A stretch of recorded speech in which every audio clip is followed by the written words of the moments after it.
Olá a todos, bem-vindos à Circula TV. Eu sou a Luciana Hoppe, aqui da Circula. E hoje a gente está dando início a um programa onde a gente vai falar de temas emergentes, importantes para a cultura, para a educação, né, que tem a ver com o nosso mundo aqui da Circula, dos livros, do conhecimento. E hoje a gente está aqui com a Cláudia Schiedek, que vai ser entrevistada pelo nosso autor, Antônio Davi Catani, e eles vão conversar sobre um ponto muito importante para o nosso país, que é a educação.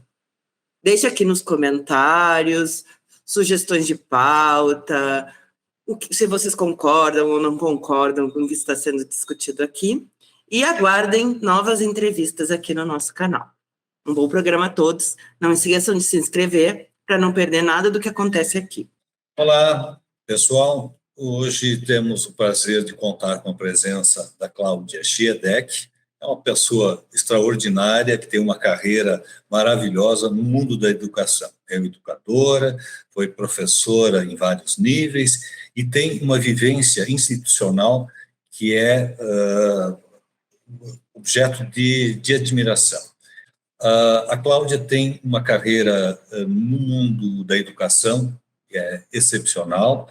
Ela é formada em letras, mestrado em letras pela URGS, doutorado em educação pela Unicinos, tem estágios no exterior, uma vivência em várias instâncias de formação, e eu destacaria entre elas, ela foi diretora eleita do Centro Federal de Educação Tecnológica, em Bento Gonçalves, reitora e novamente eleita no Instituto Federal de Educação, Ciência e Tecnologia do Rio Grande do Sul. Nós vamos falar sobre isso, porque é uma instância importantíssima, além de envolvimentos em conselhos e vários níveis.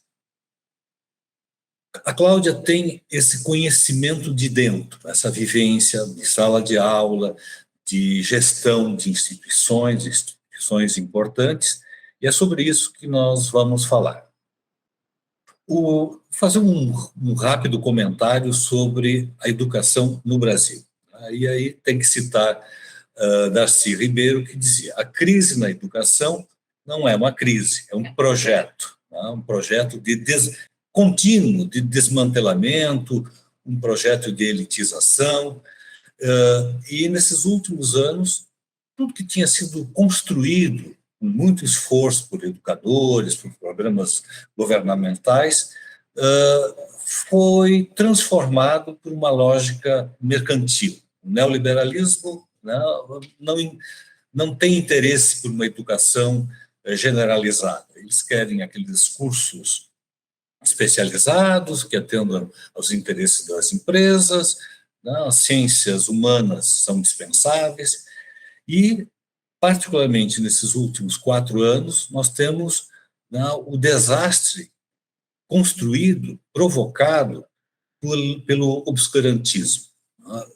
A educação passa para um nível muito baixo, defendem a educação em casa para transmitir os seus valores, e tudo muito distante do que acreditamos ser importante para um país democrático, solidário, que é o ensino público, o ensino para todos, gratuito e de qualidade. Então, Cláudia, assim, eu poderia continuar muito tempo falando dessa tragédia, mas nós temos que pensar que houve, recentemente, uma série de iniciativas positivas, de experiências que foram interrompidas, na sua maioria, que dá para destacar de experiências, instituições, práticas positivas. Então, eu quero te dar meu muito obrigada, porque tu está aqui, é uma honra, um prazer estar aqui sendo entrevistada por Antônio Catani. Né? Queria dar um oi para todos os assistentes da Circula TV, dizer que é um grande prazer estar aqui conversando com vocês, falando sobre um assunto que é fundamental hoje, que é a questão da educação. Então, realmente, a gente vive uma tragédia. Eu ontem conversava com as pessoas e dizia assim, para construir, a gente leva décadas, às vezes mais de 100 anos, séculos, para construir determinadas coisas. Para destruir, basta um dia, um ano, 4 anos. Que é isso que a gente tem vivenciado, né, Catani? É um processo de destruição contínuo das políticas públicas. Deliberado, exatamente. Por uma questão de opção, de escolha contra a educação.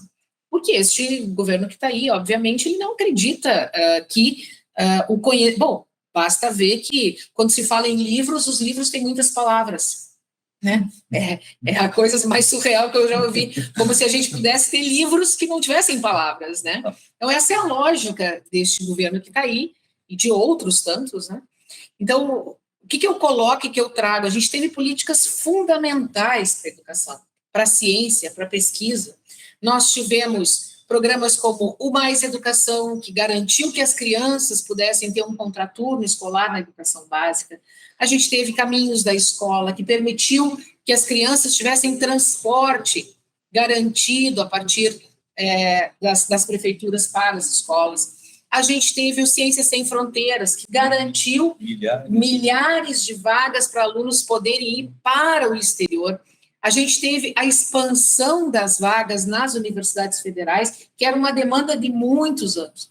Além, obviamente, de ProUni, de FIES, a gente pode ter eventualmente alguma crítica pontual a essas questões, mas a gente não acaba com os programas, a gente melhora eles, essa é a questão. E o que a gente vê hoje é isso, é um programa de destruição. O Ciências Sem Fronteiras, por exemplo, eu gosto de falar que a gente tem alunos do interior que jamais saíram do interior e que acabaram indo estudar fora do Brasil e tiveram essa oportunidade de aí depois voltar para cá. Tivemos a expansão das escolas técnicas também, que foi, talvez... Cláudia, eu gostaria que tu destacasse a importância do Instituto Federal de Tecnologia do Rio Grande do Sul e a existência de 41 campi, né, em cidades assim que às vezes, né, estavam completamente fora da rota prioritária dos governos, e agora tem um Instituto Federal. Né? Foste reitora por 2 vezes, né? Então essa é uma experiência que vale a pena destacar. Sabe que eu fui a primeira mulher eleita diretora do Cefet em 50 anos de escola. Então, e a primeira da área de formação geral, né? Porque naquela época as pessoas só eram técnicos, técnicos que eu digo assim, pessoal da engenharia ou da agronomia que assumiam a direção da escola. E eu sou formada em letras, fui a primeira mulher da área de educação, da área de formação geral que assumiu a direção. Minha primeira reunião no Conselho de Diretores foi o primeiro fórum de discussão dos institutos federais. Eu peguei esse processo, a discussão desde o início, quando começou lá em 2007. E o que eu posso dizer, talvez resumindo toda a proposta de expansão da educação profissional no país, é que a educação profissional, ou escolas técnicas, como alguns gostam de dizer, elas realizam sonhos e elas transformam vidas. Porque elas chegam em lugares, as escolas chegam em lugares onde não tinha nenhuma oportunidade. O exemplo que eu vou te trazer é a região da onde eu venho, Bento Gonçalves, o campus onde eu comecei a minha trajetória. Bento Gonçalves, até 2007, tinha um curso superior federal, e era o único da região da Serra. Caxias não tinha, Farroupilha não tinha, nada ali no entorno tinha. Hoje, só o campus de Bento tem 10 cursos superiores, fora os outros que tem também em Farroupilha e Caxias, que foram campos que nós abrimos, né? Alguns campos nós resgatamos do antigo PROEP, financiamento do Fernando Henrique. Isso possibilitou que milhares de jovens que antes se deslocavam para Porto Alegre e depois acabavam muitas vezes não retornando, pudessem permanecer, estudar e fazer sua formação. E mais, inclusive com formação na área de licenciatura. Que, por exemplo, Bento Gonçalves tem 4 licenciaturas. Tem letras, tem matemática, tem física e tem pedagogia. Além dos tecnólogos, né, e da agronomia. A Farroupilha tem 2 engenharias. Caxias tem tecnólogos, enfim. O que eu quero dizer é, essa expansão, gente, para vocês terem uma ideia, ela ocorreu no Brasil inteiro. Nós temos escolas no meio do Amazonas, nós temos escola no Acre, no sul do país, né? Então, é uma coisa completamente, assim, é uma proposta que garante que as pessoas tenham acesso a uma educação pública, gratuita e de qualidade, que elas não teriam. Então, justamente, nós não podemos pensar em reviver o passado. Tem programas que foram desmantelados, tem programas que sobrevivem, bem ou mal sobrevivem. Seria possível pensar uma rearticulação dessa área da educação nos diferentes níveis? Começar pelo federal, né? Eu acho que é o que tem o maior impacto, o maior recurso. O que daria para pensar como reedição melhorada, como tu disseste, e novos projetos de interesse da população que precisa? As pessoas abastadas não se preocupam com isso, têm as suas universidades de qualidade, acesso ao ensino no exterior, mas toda essa população que precisa, né, e não pode pagar as escolas ou as universidades particulares, daria para pensar um projeto geral para a educação. Então, eu acho que, primeiro, é muito importante o que eu vou te dizer, Antônio, porque, assim, eu diria isso para os meus colegas, e dizia isso para os meus colegas de campus. Primeiro, a questão da articulação com os governos e com os congressos e os parlamentos é fundamental. Porque, assim, as pessoas, eu ouvia de muitos professores, colegas ou técnicos que diziam assim, mas eu não gosto disso, eu não gosto de política, não sei o que. Não, gente, a educação, ela é eminentemente política, é um projeto político em disputa permanentemente. Então, é muito importante que a gente tenha parlamentares em todas as esferas, vereadores, Assembleia Legislativa, Congresso Nacional, que possam articular as políticas e, inclusive, discutir uma coisa que é muito importante, que eu acho que é muito importante, que é fazer essa articulação do município com o Estado e com a União. Porque, por exemplo, nós precisamos discutir hoje uma solução para o ensino médio no país. Isto passa por modelos que nós já temos, inclusive dentro dos institutos federais, que é a educação, que é o ensino médio integrado, que é a educação de jovens e adultos integrada com a educação profissional, e que garante que adultos que já saíram da escola, por exemplo, o nosso ProEja, que garante que alunos que saíram da escola, não terminaram, possam voltar, terminar o ensino médio e sair formados, ter uma profissão, assim como os nossos jovens. Então, eu acho que existem formas da gente melhorar. Para isso, eu acho que a primeira questão é a revogação do teto de gastos. Eu queria Sim, fazer claro. um comentário. Claro, pode interromper. Nós vamos encerrar esse programa, que será repetido no segundo bloco, com questões, né, por vezes o pessoal que está nos assistindo, né, envia questões, Claro. E é importante esse diálogo eletrônico, mas é um diálogo também. Se fala muito na capacidade do governo federal, estadual, municipal, e são eles os executores, é o poder Sim. executivo. Mas se fala pouco na influência que o Congresso tem na implantação de programas ou no boicote a programas. Então, pensando assim, o Congresso Nacional, existe uma bancada da educação, mas é uma bancada que tem dois componentes. Um é aquele pessoal bem intencionado, que representa as áreas prioritárias da educação, nos seus diferentes níveis, etc. Mas tem, e acho que até quantitativamente maior e com maior influência, é uma bancada da educação comercial, da educação como negócio. Esse pessoal trabalha discretamente, antigamente representavam os cursinhos, desenvolvendo programas para os cursinhos, beneficiando os cursinhos. Atualmente tem uma bancada de defesa de universidades privadas, comerciais, fábricas de diploma.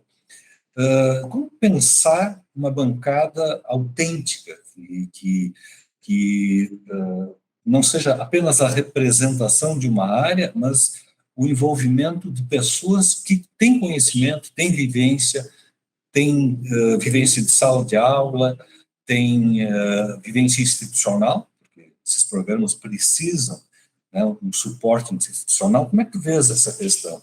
Eu vou começar a te responder, Antônio, dizendo o seguinte. Se eu não me engano, foi em 2016, eu estive no Senado, né, quando tinha a comissão mista, aquela que estava discutindo o novo ensino médio, eu fui chamada para fazer uma fala apresentando os institutos federais, como eles eram constituídos, como é que nós nos estruturávamos. Eu fui lá, fiz uma apresentação de aproximadamente 20 minutos, apresentei para todos que estavam lá na TV Senado, como é que era, o que a gente desenvolvia, prêmios, com os nossos alunos que iam para feiras internacionais e tinham destaque. Quando eu terminei, o senador que era responsável pelo parecer, por coordenar a comissão mista, ele olha para mim e diz assim, que maravilha, realmente os institutos federais são instituições de ponta, maravilhosas, um ensino médio com uma qualidade fantástica, pena que sejam escolas de Suécia. Eu olhei, né, eu disse, como assim? Por que o Brasil não pode ter escolas tão boas quanto se tem, né, no mundo todo? E aí eu perguntei para alguém, eu digo, tá, mas qual é a razão dele ter falado isso? E alguém me disse, assim, ele começou como uma pessoa que tinha 2 salas na área da educação profissional, privada, né, obviamente, e depois construiu um grande conglomerado de escolas com franquias na área de educação profissional, e depois ele vendeu por milhões de reais. Então, esta é a lógica que a gente muitas vezes não está presente, Antônio, nas notícias dos jornais, que a gente não consegue perceber, mas que a gente estando lá, a gente sabe como é que essas relações se constroem, e aí a gente consegue perceber por que muita coisa passa e outras coisas são mais difíceis. Então, isso é uma coisa muito fundamental e é importante que as pessoas saibam. Não basta a gente querer votar ou querer constituir representações. A pessoa, o que eu quero dizer, não basta a pessoa chegar aí e dizer assim, eu defendo a educação, eu defendo a cultura, eu defendo a arte. Não, não basta. A pessoa tem que ter trajetória na área, tem que ter conhecimento da área para poder, lá ou aqui, ou no seu município, fazer a disputa de projeto e compreender o que está em jogo. Porque é isso que a gente tem que fazer, né? Bom, nós encerramos por aqui. Muito obrigado, Cláudia. Certamente vamos fazer um segundo bloco, aí atendendo as questões levantadas pelo pessoal que está nos assistindo, e não sei se gostaria de completar. Eu queria agradecer muito, Antônio, essa oportunidade. Não é sempre que a gente tem oportunidade de falar sobre educação.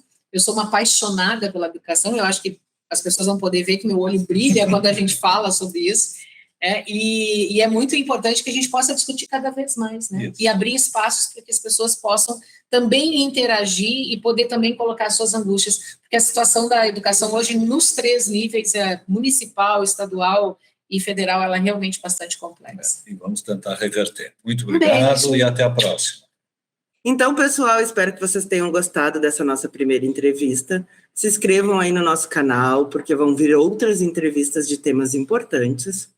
A Circula está aqui na Oswaldo Aranha 522, bem na frente do Instituto de Educação em Porto Alegre.